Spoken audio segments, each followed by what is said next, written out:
Welcome to Tech Won't Save Us. I'm your host, Marx, and this week I will be the only voice in your ear. As I said last week, I had planned to have Richard Barbrook on the show to talk about the Californian ideology and how that has kind of evolved over the decades since he first wrote about it with his colleague Andy Cameron. But unfortunately, we ran into some scheduling difficulties, so we're going to reschedule that episode for the future. You're still going to get that conversation, it just won't be this week. And unfortunately, by the time I found that out, there simply wasn't enough time to find a new guest to come on. So I'll make up the missing episode in the future, but I figured this would still be a good opportunity for me to record something quick and to kind of reflect on the first year of Tech Won't Save Us and kind of what's coming next, what I have planned for the future. I think I want to start, though, just with kind of reintroducing myself. I know that, if you're a regular listener to the show, you hear me talking to you every week. You know that my name is Marx, but I don't know, maybe you don't know much more than that if you haven't taken any time to look anything up about me. So just briefly, in addition to hosting this podcast, I am a freelance writer. That's kind of my main thing outside of this. And I write pretty regularly for NBC News, for CBC News, for Jacobin Magazine in the US, for Tribune Magazine in the UK, and for Passage in Canada.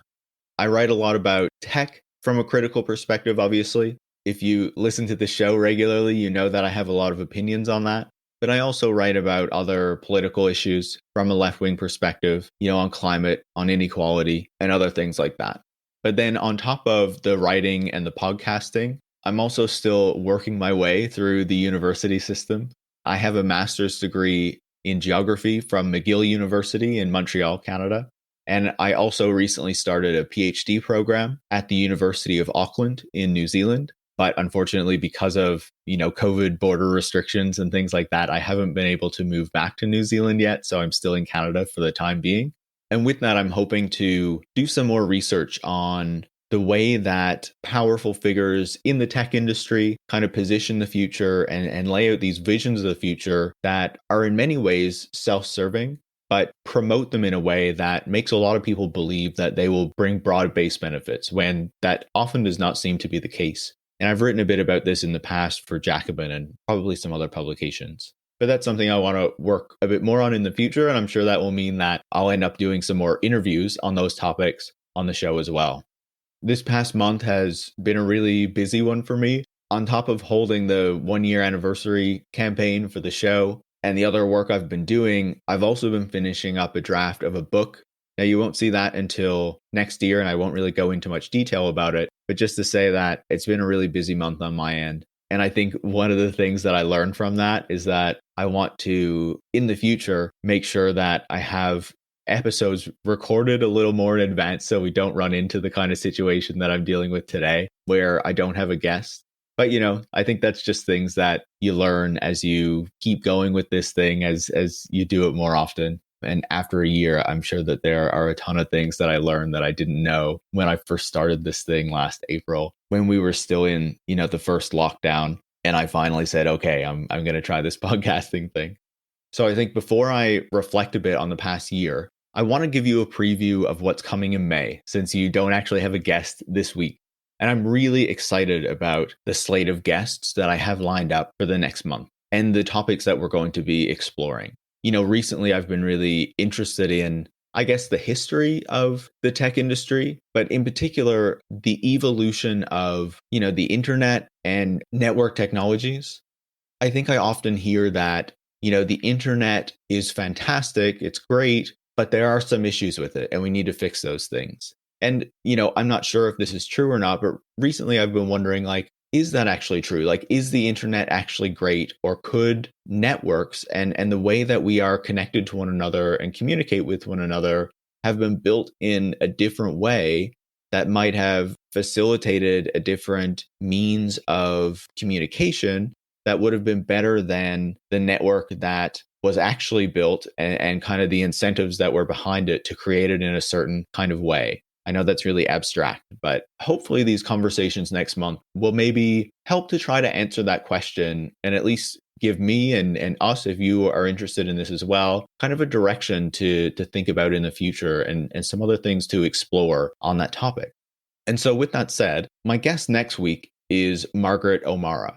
And Margaret is the author of The Code, Silicon Valley and the Remaking of America. One of the things that I'm interested in exploring with Margaret is the history of Silicon Valley, and in particular, the role that the government and the public sector played in creating this industry that today kind of promotes itself as needing to be outside the control of the government and being like very free market oriented and like, don't regulate us or don't regulate us very much because then you'll stifle innovation. And it's like, well, if you really look back at the history, the government has been very involved in the creating of this industry in the first place. Like without all of this government money and these incentives and these investments in universities and industries, like you would not have Silicon Valley in the way that it exists today. And so I'm really looking forward to exploring that with Margaret. So hopefully we can get kind of a broader perspective on Silicon Valley, where it came from. And I think that will also help us to kind of challenge some of these narratives that still pervade in the Valley and I think in the kind of wider perceptions that we have about technology, because the powerful people in that industry have successfully made us believe that these things are true, right? That we can't interfere with technology because then we'll get in the way of progress and all of these like grand ideas, right? And I think that's false. And so I'm really looking forward to having that conversation. And then the following week, I'll be talking to Kevin Driscoll. Kevin Driscoll is the co-author of Minitel, Welcome to the Internet, along with his co-author, Julien Mayond. Now, Julien won't be joining us for this interview, but Minitel was a network that was created in France before, the internet as we know it today was rolled out. It was this consumer network that connected people with these Minitel terminals to a bunch of services that were, available in a way that really did not exist in other countries at the time. One of the things I found fascinating when I was reading back through some of Richard Barbrook's work was that he said when he visited France in the 80s, he expected that the UK, which is where he's based, would import technology from France, the Minitel system, instead of what actually happened, where it kind of imported the internet from the US. So I thought that was really fascinating. And so I'm looking forward to exploring with Kevin, what this network was actually like, the way it was designed, how it kind of differs from the internet, and if it can teach us any lessons about different ways that networks could be constructed and might have different outcomes as a result. Then after I speak to Kevin, the next week I'll be speaking with Eden Medina. And Eden is the author of Cybernetic Revolutionaries, Technology and Politics in Allende's Chile. This is obviously a fascinating case because, if you're familiar with left-wing history, with Latin American history, if you're in particular focused on technology and the role that that might have played in some of these things, the case of Chile and Allende and the cybersyn system that they created, I think is a really interesting one to explore. If you're not really familiar with this, Salvador Allende was, I believe, the first Marxist elected president in Latin America. This was in the 1970s, but then in 1973, Allende was overthrown in a coup d'etat by Augusto Pinochet, who really kind of led the charge on the neoliberal model that we are familiar with today and that, we often talk about as something that came from Margaret Thatcher and Ronald Reagan, but it was really Pinochet who started many of these policies. And so, while Allende was in government, they built this network system, which, as I understand it, I haven't read the book yet, but it was designed to help manage the national economy. So I'm really interested to explore with Eden, the specifics of how this network was constructed, the goals behind it, but whether it also potentially gives us an idea of how networks could be used for different goals or could have been used for different goals if, Allende had not been overthrown and if all these things had not happened in the politics of Chile. So I think this one will be really interesting to explore, especially, where it is in quite a different context in Latin America. So I think this will end up being a fascinating episode. And then the final episode of next month will be with Ben Peters. And Ben is the author of How to Network a Nation, The Uneasy History of the Soviet Internet. And so in the book, Ben kind of goes over the attempts to build a network in the Soviet Union and how, as the United States was kind of building out the early infrastructure of what would later become the internet, the Soviet Union was running into trouble as various ministries were kind of fighting with each other and blocking the creation of this kind of a network because it could potentially take away the power of some of these powerful ministries and ministers within the state. There's a fascinating point that Ben makes that part of the reason the US was successful in doing what it did was because, the internet was largely created by the public sector, or the early part of it, to prove that it could be a workable thing, to actually invent the pieces of it that would be necessary to make it what it is today.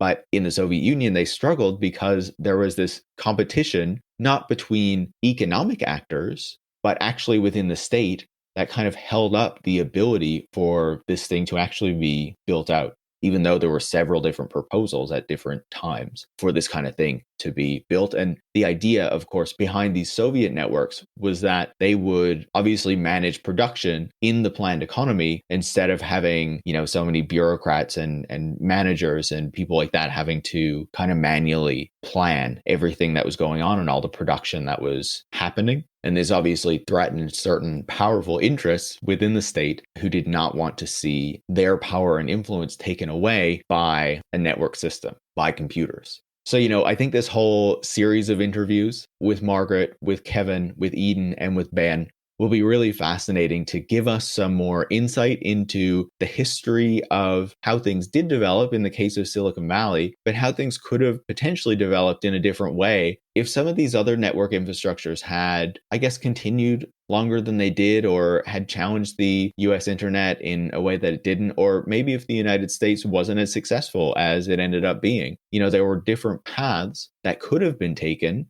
that potentially could have ended up with our communities and our workplaces being networked in a different way, and with different incentives kind of driving that networking and the ultimate way that those networks work, so that we could have been communicating in a very different way than we are today. And so I think that's a really fascinating thing for me, at least, to explore.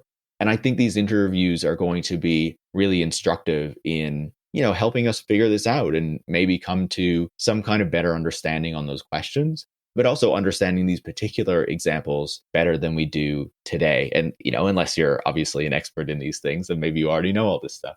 And then I won't say yet when the episode with Richard Barbrook will end up dropping, just because I haven't decided that yet. And we're still kind of setting another date to record it. But I can certainly let you know that when we figure it out. It'll probably end up being after this kind of series in May, maybe to kind of cap it off or something like that. But, I'll let you know.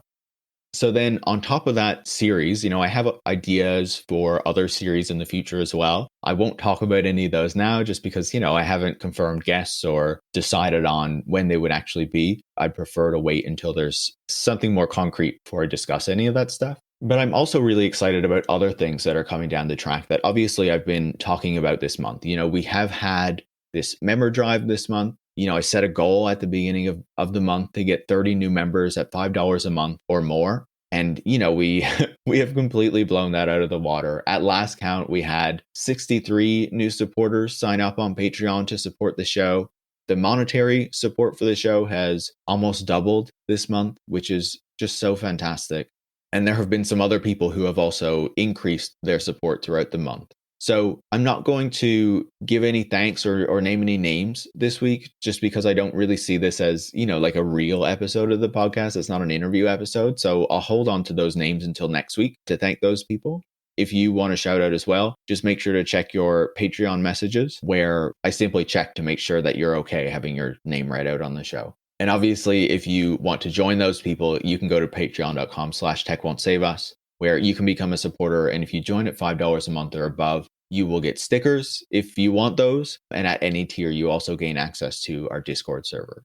And so because of this support that the show has received this month, I'll be able to do more to kind of expand what I do with Tech Won't Save Us, and hopefully to get these critical perspectives to more people.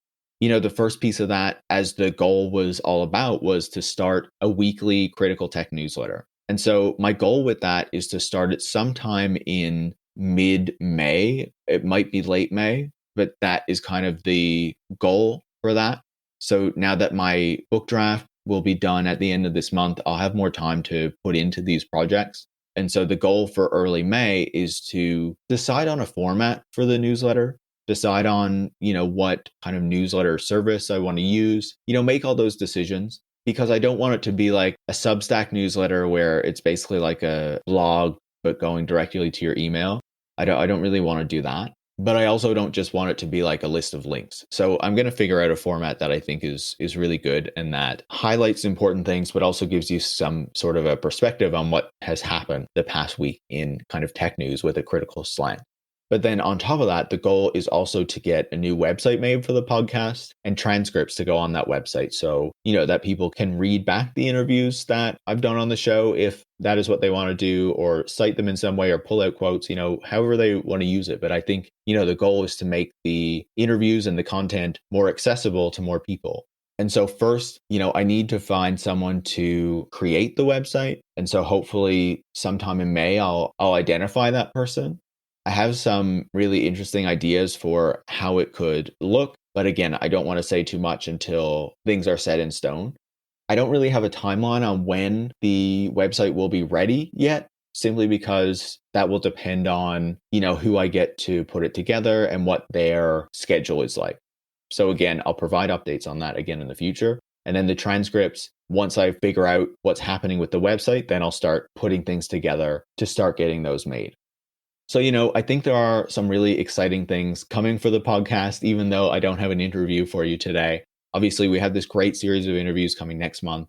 The newsletter should also be launching next month. And then we'll also have a new website sometime in the next few months to keep making Tech Won't Save Us better, to reach more people. And in part, I see it as doing right by the guests, who grant me their time to speak about their work. And so obviously I want as many people as possible to learn about their work, to buy their books if they have a book available, and just to hear the perspectives that they have on these tech companies and these technologies. So hopefully more people will be, enlightened by their perspectives, I guess.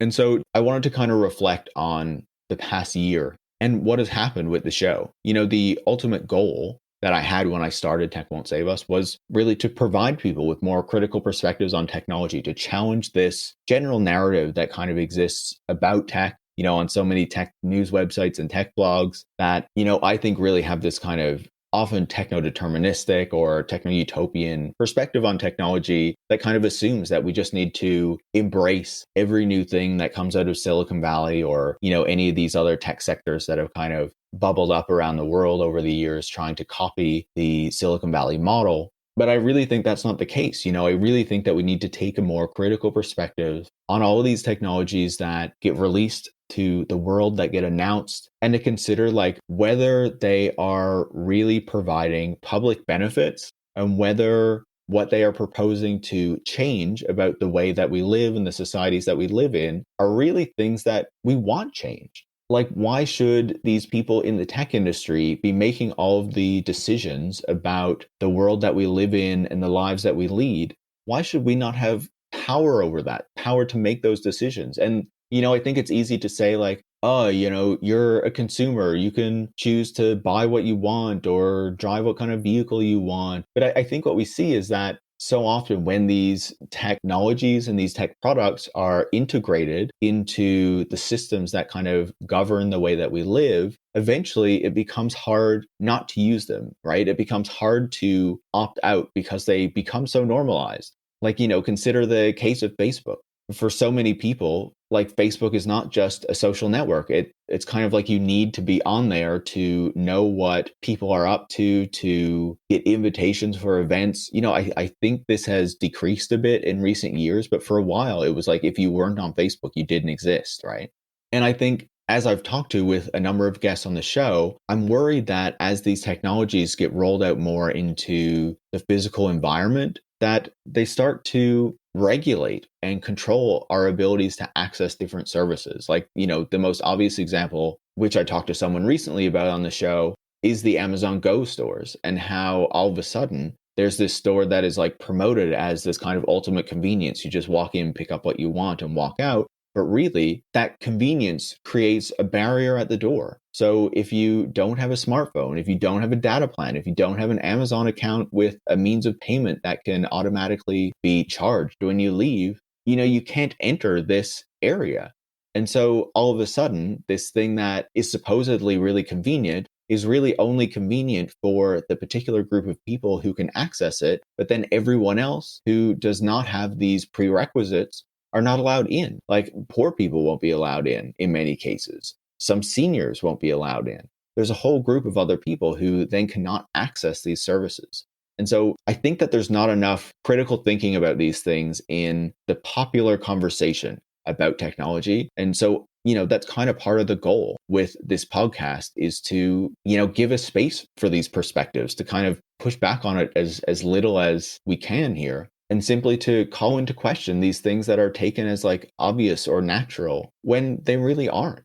So yeah, I went off on a bit of a tangent there, but I think the ultimate goal is that we need control over these technologies and the way that they are rolled out in our lives. What that control looks like, I think that we can debate that, right? Does that come from workers in companies having unions that allows them to push back against it? Does that mean having democratic power to decide, what is happening with these technologies and how they're being implemented, whether it's on a local level, a regional level, a national level? I think that those are things that we can discuss and try to figure out what the best way for this to work would be. But ultimately, Silicon Valley should not be able to set the path for how we live. And I think that is, kind of the goal. And I think many of you would agree with me when I say that. So I was thinking about going through some of the episodes that I did throughout the year to give some thoughts on, things that I learned throughout. But I have a really hard time picking out specific episodes because I feel like I learn from every single one, being able to pick the minds of such intelligent, such brilliant people every single week is just a complete joy. So I have trouble saying like, I liked a particular one over another one. I can't really do that. I think I would just say that it was fascinating to me to be able to learn about so many different subjects, so many different angles of technology and how it affects different aspects of our lives. Whether it's the ways that technology is implemented in cities and what kind of effects that can have, whether it's the way that technology and its implementation affects the way that people work. Whether it's in the gig economy or how it's been deployed in other areas over many years to de-skill the workforce and other things like that. And, I think we can see the effects of that today with the gig economy, but also, its effects in many other workplaces. And, there's also kind of the questions of our online experience, how that has evolved over the course of time, the way that different platforms kind of shape the way that we interact with one another, the way that we use them. I think those questions are incredibly fascinating and how those things are changing continually. And, one of the particular aspects of some of the shows I did in the past year that I really enjoyed was getting to get outside that kind of North American, even European perspective and explore what's been happening in other parts of the world. Unfortunately, I haven't done that as much as I think I would like to. I certainly have a bias toward things that are happening in North America simply because I'm from Canada. It's what I'm most familiar with. It's the things that I read about most. And of course, working on the book for the past few months, it's kind of limited my ability to seek out things beyond that just because I've been so focused on that, right? I've been really limited in being able to explore anything further than that. But hopefully now with some of that work behind me, there will still be, rounds of edits and things like that. I'll be able to explore a bit more about things that are happening internationally to hopefully have some more of those conversations. Like, I was able to talk about things that are happening in rural China and to Foxconn workers in China. I had some conversations with guests about things happening in Latin America. I spoke with Rida Kadri about what was happening with gig workers in Indonesia. Very early on in the podcast, I did an episode on techno-fascism in India. So, there have been times when I've been able to explore some of those international issues, but I would say it's not been as much as I would like to. And that is one of the things that I really want to try to expand on going forward. So the past year of making this podcast has just been really fantastic. And, I think especially when you consider that, we have been in this pandemic year. For me, I've been kind of stuck in Eastern Canada for the past year. And so being able to speak to all of these really fantastic people, certainly helped me get through the year. Just being able to speak to people who I wouldn't normally speak to and to have these really intelligent conversations about issues that I really care about. I would obviously say thank you to all the guests who took the time to come on the show to speak with me about the topics that they are interested in and, have been working on for a while so I could learn from them, but also so that you could learn from them. And obviously, a big thank you to the people who listen to the show because, without you, there'd be no point to even do this at all. I'm just kind of continually floored by the number of people who are interested in listening to this every week, in listening to me chat with these intelligent people on these topics. And I feel like I hear more and more from people who tell me that they have learned things from the show, that they really like hearing it, that it gives them a perspective that they never had before. And so that makes me feel really good as well, because, hopefully that tells me that it's not just, fellow socialists who are tuning in every week, but it's also reaching a wider audience of people who maybe might not be as familiar with these kind of perspectives, but are open to them and are really wanting to learn about the impacts of technology, on our lives and our societies and things like that. And so that is just so great for me to hear. And obviously gives me a reason to want to continue making the show and growing the audience so we can reach more of those people. Because as I've said multiple times now, that's kind of the goal, right? Is to reach people with these perspectives, to make people think more critically about technology. So yeah, that's fantastic. And, I would also have to say a special thank you to the people who support the show on Patreon, because I have always been committed to ensuring that the show would be free for anyone, regardless if they could pay. It never felt fair to me if I had recorded episodes with guests and they were kind of behind a paywall and only certain people who could pay for them could hear them speak, right? I don't think that's fair after they are giving me their time in that way. But I also want the show to reach as many people as possible. So it never made sense to me to put it behind a paywall.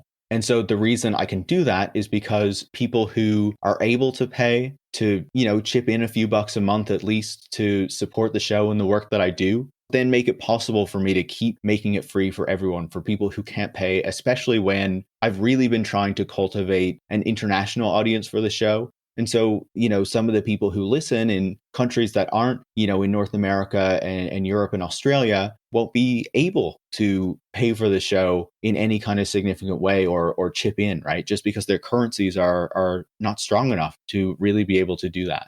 And that's obviously one thing I've been super happy to see is that, every episode of the show that comes out usually has listeners from 70 to 80 countries around the world. And I want to keep reaching more of those people. And obviously, as I talked about the goal of getting more episodes on international issues, I hope that that will eventually help to bring in even more people from different countries around the world, not just the US, Canada, the UK, but to listen to the show. And when we have transcripts, even if they don't speak English, maybe they can go onto the website and use Google Translate or something to check it out in that way. And so naturally, I'll end the show, or this episode, which is not really a show, but, is my kind of update, I guess, by saying, thank you again for supporting the show, for listening to the show. If you are able to, please consider going over to patreon.com/techwon'tsave-us and becoming a monthly supporter so I can continue doing this work and expand what I do with Tech Won't Save Us. If for some crazy reason you still want to hear me speak into your ear a little bit more this week, I did recently do an interview with the Digital Void podcast talking about, kind of how I developed this critical perspective on technology, where that came from, and some of my thoughts on certain issues that they were interested in. So I'll put a link to that in the show notes if that is something that you are remotely interested in at all. No pressure. Don't worry about that. But I will be back next week with a guest discussing these important issues. So until then, thanks for listening.